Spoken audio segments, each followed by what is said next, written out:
Est-ce que tu t'es déjà demandé pourquoi certaines personnes semblent traverser les tempêtes de la vie sans se briser? Pas parce qu'elles n'ont pas de problème, pas parce qu'elles ne ressentent rien, mais parce qu'il y a en elles quelque chose de stable, quelque chose que rien ne peut vraiment atteindre. Le Bouddha avait une image magnifique pour décrire ça. Il disait que le sage ressemble à un grand rocher.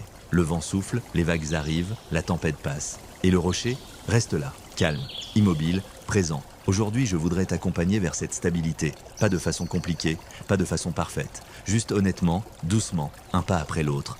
Ce que la force mentale signifie vraiment. Avant de commencer, je voudrais qu'on s'entende sur quelque chose. Avoir un esprit fort ne veut pas dire ne jamais souffrir.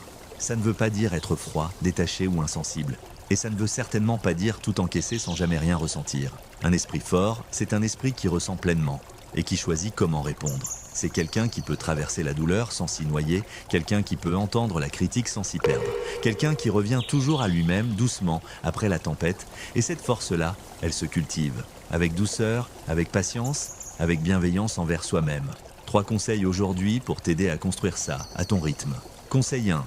Apprends à rester ancré quand la vie vacille. La vie est comme l'océan. Parfois l'eau est calme, le ciel est bleu, tout semble facile. Et parfois les vagues arrivent, le vent se lève et on se sent emporté. Le Bouddha appelait ça les 8 conditions mondaines. 8 réalités que tout être humain traverse sans exception. La louange et la critique, le gain et la perte, la renommée et la honte, le plaisir et la douleur, ces 8 réalités font partie de la vie. Elles ne sont pas là pour te punir, elles sont simplement là comme les saisons. Et voilà ce que j'aimerais te proposer. Au lieu d'essayer de les éviter, apprends à les traverser avec conscience. Quand quelqu'un te critique, quand une situation difficile arrive, si tu peux observer ce que tu ressens sans te laisser totalement emporter, quelque chose de précieux se passe. Tu restes toi-même, tu gardes ton centre. Ce n'est pas naturel au début, ça demande de la pratique, mais c'est accessible à tout le monde. Une chose simple à essayer. La prochaine fois que tu sens une émotion forte monter, avant de réagir, prends une seule respiration consciente. Une seule. Inspire, expire. Ce tout petit espace entre ce qui arrive et ta réponse, c'est là que naît la stabilité. C'est là que tu passes de la réaction automatique au choix conscient. Et ce choix, même petit, même imparfait, c'est déjà le début d'un esprit fort.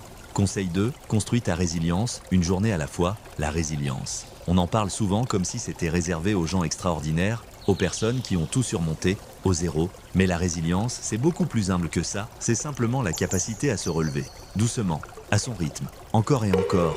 Et pour la construire, il y a une compréhension qui aide énormément. Certaines choses dans ta vie sont sous ton contrôle, d'autres ne le sont pas. Ce que quelqu'un dit de toi, pas sous ton contrôle. Comment tu choisis de le recevoir entièrement à toi. Ce qui t'arrive, souvent hors de ton contrôle. Comment tu te relèves, à toi. Ce déplacement d'attention, du « pourquoi ça m'arrive » vers « comment je vais traverser ça ». C'est un des actes les plus libérateurs qui soient. Il y a aussi quelque chose que j'aimerais te dire avec beaucoup de douceur, ne t'identifie pas à tes difficultés. Traverser une période difficile ne veut pas dire que tu es quelqu'un de difficile. Vivre un échec ne fait pas de toi un échec. Les situations passent. Toi, tu restes. Tout est impermanent. Cette phrase peut sembler froide, mais elle est en réalité d'une profonde générosité. Ce que tu vis là, aussi lourd que ça puisse paraître, ça ne durera pas toujours. Et quand tu gardes ça en toi, quelque chose se détend. Tu peux respirer, tu peux avancer. Tu peux te relever à ton rythme, sans te juger. Conseil 3, prends soin de toi avec amour. Ce 3e conseil est peut-être le plus important. Et pourtant, c'est souvent celui qu'on oublie en premier. Prends soin de toi avec amour, avec tendresse, vraiment, pas de façon égoïste, pas aux dépens des autres, mais avec cette conviction profonde que tu mérites ta propre bienveillance, autant que tu la donnes aux personnes que tu aimes. Quand tu t'aimes vraiment, quelque chose de magnifique se produit. La négativité des autres perd de son emprise. Les critiques glissent de plus facilement. Les mauvaises journées ne te définissent que plus, pas parce que tu es blindé, mais parce que tu as en toi une source de paix que personne ne peut éteindre. Une pratique toute simple que je t'invite à essayer dès demain matin. Avant de te lever, avant de regarder ton téléphone, prends quelques secondes, pose une main sur ton cœur si tu veux, et dis-toi doucement, intérieurement, peu importe ce qui se passera aujourd'hui, je vais m'accompagner avec bienveillance, je ne vais pas laisser la négativité du monde s'installer en moi. C'est tout.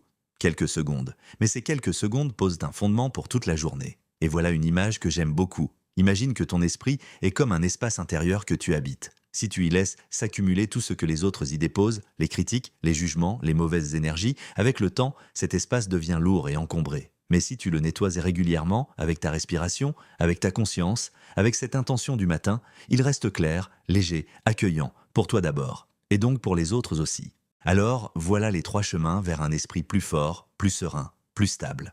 1. Reste ancré quand la vie vacille. Une respiration consciente entre ce qui arrive et ta réponse. C'est là que tout commence. 2. Construis ta résilience avec patience. Sépare ce qui est dans ton contrôle de ce qui ne l'est pas. Et rappelle-toi que tout passe toujours. 3. Prends soin de toi avec amour. Tu mérites ta propre bienveillance et c'est de là que naît une vraie stabilité intérieure. Ce n'est pas un chemin rapide, ce n'est pas parfait. Mais chaque petit geste compte, chaque respiration consciente compte. Chaque matin où tu choisis de t'accompagner avec douceur, ça compte. Si cette vidéo t'a touché, laisse-moi un commentaire, dis-moi quel conseil résonne le plus en toi. J'aime beaucoup lire vos mots, et si tu penses, Jonio, que quelqu'un dans ta vie a besoin d'entendre ça aujourd'hui, partage-lui cette vidéo. C'est peut-être le petit geste dont il ou elle a besoin. Prends soin de toi. À très bientôt. Namasté.